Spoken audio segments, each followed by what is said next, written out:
ಅಲ್ರಿ software change ಮಾಡಕ್ಲ ವರ್ಷಾನುಗಟ್ಲಿ ಇವ್ರದ್ದು software change ಮಾಡಕ್ಲ ರೈತರದೊಂದೇ software ತೊಂದರೆ ಇರ್ತೈತಾ? ಇಲ್ಲೆಲ್ಲ ಡಾಂಬರೀಕರಣ ಮಾಡ್ತಾರ ಬೇಕೇ ಅಂತವಕ್ಕೆಲ್ಲ ಸಾಫ್ಟ್ವೇರ್ ಎಲ್ಲ ಚೇಂಜ್ ಇರ್ತಾವ.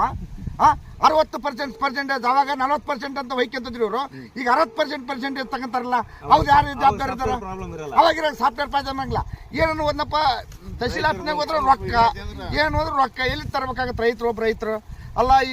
ಈಗ ಏನ್ ಮಾಡ್ತೀರಿ, ಗೋಡನಿಗೆ ಹೋಗಿ ತರ್ತವ ಇಡ್ತವಲ್ಲ, ನುಸಿ ಬಿಡ್ತೇವೆ, ದೊಡ್ಡವ್ರು ಗೋಡನಿಗೆ ಇಡ್ತಾರೆ. ನಮ್ಮಂತ ಬಡವ ರೈತ ಎಲ್ಲಿ ಇಡ್ಬೇಕಾಗತ್ತೆ? ಅಡ್ಡ ದುಡ್ಡೆಲ್ಲ 1900 ರೂಪಾಯಿ, 1800 ರೂಪಾಯಿ, 2000, 2100 ಲಾಸ್ಟ್ ಇದು ಮಾಡಿದಾರೆ. ಹೋದ್ರ ರೈತರಿಗೆ ಅಲ್ರಿ, ಪ್ರತಿಯೊಬ್ಬ ರೈತರಿಗೆ ರಾಜಕೀಯ ಮಂದಿ ಎಲ್ಲ ತಮ್ಮ ಹುಟ್ಟ ಹಬ್ಬ, ಜಾತ್ರೆ, ಜಪಾತಿ ಅಂತ ಅದನ್ನ ಮಾಡ್ತಾರ. ಇಲ್ಲಿ ರೈತರದ್ದು ಯಾವತ್ತೂ ಕೇಳತ್ತಿಲ್ಲ. ಇಲ್ಲಿ ಯಾರು ಕೇಳೋರಿಲ್ಲ ರೈತರ ಗೋಳು ಯಾರು ಕೇಳೋರಿಲ್ಲ. ಆದ್ರೆ ಇದು ಯಾರು ಹೊಣೆ? ಪ್ರತಿಯೊಬ್ಬರಿಗೆ ರೈತರಿಗೆ ತೊಂದರೆ ಕೊಡ್ತಾರ ಹೊರತು ಇದು ಯಾರು ಇರಂಗಿಲ್ಲ.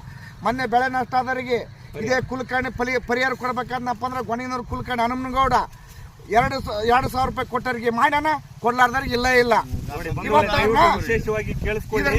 ಇವತ್ತು GPS ಫೋಟೋ ಕೂಡ ಇದಾವ. ನಾನು ಫೋಟೋ ಕೂಡ ಬರ್ತಾವ, ಫೋಟೋ ಕೂಡ ಹಾಕ್ತೀನಿ. ಆದ್ರೆ ನಿಮ್ಗೆ ಬೇಕಂದಪ್ಪ ಅಂದ್ರ ಆ ಫೋಟೋ ನೋಡಿದಪ್ಪ ಅಂದ್ರೆ ತಹಸೀಲ್ದಾರ್ ಹೇಳಿದಪ್ಪ ಅಂತ ಈಗ ಅಲ್ಲಪ್ಪ ಎಲ್ಲ ಬಂದ್ ಮಾಡ್ಬಿಟ್ಟಾರ, ಮ್ಯಾಲೆ ಏನ್ ಮಾಡಕ್ ಆಗಲ್ಲ ಅಂತಂದ್ರು. ಮೊದ್ಲು ಎಷ್ಟು ಬರ್ದ್ರಿ ಅಂದ್ರೆ ಅದು ಹೇಳಕ್ ತಯಾರಿದ್ದಿಲ್ಲ ಯಾರು. ನಾವು ಬರ್ದ್ರಲ್ಲ ಪರಿಹಾರ ಹಾಕಿದ್ಮೇಲೆ ಬರ್ಬೋದು, ಬರಬಲ್ಲ.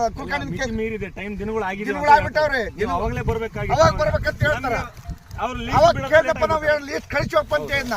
ಕುಲ್ಕರ್ಣಿಯವ್ರ ಎಷ್ಟು ಕಳಿಸಿದ್ರೆ ನಂದು ಆಗಿರೋದು 8 ಎಕರೆ ಹೊಲ ಲಾಸ್ ಆಗೈತೆ. ಕಂಪ್ಲೀಟ್ ನೋಡ್ಬೋದು, ತೆಗೆದಕ್ಕೆ ಬಂದು ಸ್ಪಾಟ್ನಾಗ ಬಂದು ನೋಡ್ಲಿಲ್ಲ. ನಾವ್ ಯಾರು ಕೇಳ್ತಾರಂತ ಇನ್ನು ಉಳಿದವಲ್ಲ ಬೆಳೆದದ್ದು ಈಗ ತಗೊಳಕ್ ತಯಾರಿಲ್ಲ. ಅಲ್ಪ ಸ್ವಲ್ಪ ಬಂದು ಸಮಿತಿಗೆ ಇನ್ನು ಎಬ್ಬಟ್ಟು ಹಾಕಿಲ್ಲ. 20 ಕ್ವಿಂಟಲ್ ಇರುತ್ತೆ, ಈಗ 15 ಕ್ವಿಂಟಲ್ಗೆ ಬಂದ್ರ. 15 ಕ್ವಿಂಟಲ್ ಮುಂದೆ ಎಷ್ಟು ಕ್ವಿಂಟಲ್ಗೆ ಬರ್ತಾರೋ ರೈತರಿಗೆ. ನಿಜವಾಗ್ಲೂ ನಾನು ನಿಜವಾಗ್ಲೂ ಹೊಲ ಮಾಡಕ್ ಹೆಚ್ಚಿಗ 50 ಲಕ್ಷ ಸಾಲ ಮಾಡ್ಕೊಂಡಿನ. 50 ಲಕ್ಷ ಸಾಲ, 50 ಲಕ್ಷ ಮಾಡೀನಿ. ಎಣ್ಣೆ ಕುಡಿಯೋದಷ್ಟೇ ನಿಂತೈತೆ ಹೊರತು ಏನು ಮಾಡೋಕ್ಕಾಗಲ್ಲ. ಮಂದಿ ಏನಂತಾರ, ನೀವು ರೈತರಪ್ಪ ಇಸ್ಬಟ್ ಹಾಳು ಮಾಡ್ರಿ, ಏನಾರು ಮಾಡ್ರಿ, ಮಜಾ ಮಾಡ್ರಿ ಅಂತಾರ. ನಾವೆಲ್ಲ ಟೈಮ್ ಪಾಸ್ ಏನೋ ಕುಂತ್ರ ಸಮಿತಿ ಆ ಪರಿಸ್ಥಿತಿ ನಾವು ಬಂದ್ಬಿಟ್ಟಿವಿ. ಏನಂತ ಯಾರ ರೈತರ ಮಾಡಿರತ್ತ ಗಳಿಸನ್ ಹೇಳ್ರಿ, ಯಾವ ರೈತ ಮಾಡಿರತ್ತ ಎಲ್ಲಿ ಗಳಿಸೋಣ? ಇವ್ರು ಅಡ್ಡ ದುಡ್ಡಿಗೆ ಕೇದ್ರಿಗೆ ಕೊಡ್ತಾರ, ನೆಲ್ಲ ಅಡ್ಡ ದುಡ್ಡಿಗೆ ಕೇಳಿದ್ರು. ಹೌದು, ನಾವು ಅಕ್ಕಿ ತರಕ್ಕೆ ಗೊತ್ತವಲ್ಲಪ್ಪ, ನಮಗೆ ಅಡ್ಡ ದುಡ್ಡು ಕೊಡ್ಬೇಕು. ಇವೇ ಜೋಳ ನಾವು ಖರೀದಿ ಮಾಡಕ್ಕೆ ಗೊತ್ತವಲ್ಲ, ನಮಗೆ ಅಡ್ಡ ದುಡ್ಡು ಕೊಡ್ಬೇಕು. ನಮ್ಮ ಜೋಳ ನಮಗೆ ಕೊಡಂಗೆ ಅದೇ ರೇಟಿಗೆ, ಡಬಲ್ ರೇಟ್. ಇದು ಯಾರ ಕಾರಣ? ಸರ್ಕಾರ ಎಲ್ಲ ಖರೀದಿ ಮಾಡ್ತಾರಲ್ರಿ, ಅವ್ರು ಹೇಳಿದ ರೇಟಿಗೆ ತರಬೇಕು. ಅವ್ರು ಹೇಳ ರೇಟಿಗೆ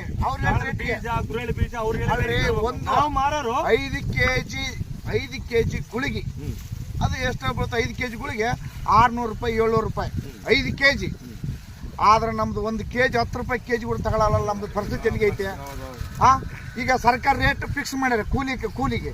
ನಾವು ಅದನ್ನ ಮಾಡಿದ್ರೆ ನಡೀತಾ, ಕುಂದಿರ್ಸಿ ಅವ್ರು ಇದು ಮಾಡ್ತಾರೆ ಹೆಂಗೆ ಬೇಕಂಗೆ. ತಮ್ಮ ಪರ್ಸೆಂಟೇಜ್ ಮೇಲೆ ಮಾತಾಡ್ತಾರೆ.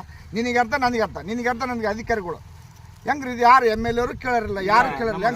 ಒಂದೆರಡು ಮಾತಾಡ್ಬೇಕು ರೈತರ ವಿಚಾರವಾಗಿ, ಇಲ್ಲಾಂದ್ರೆ ನಮ್ಮ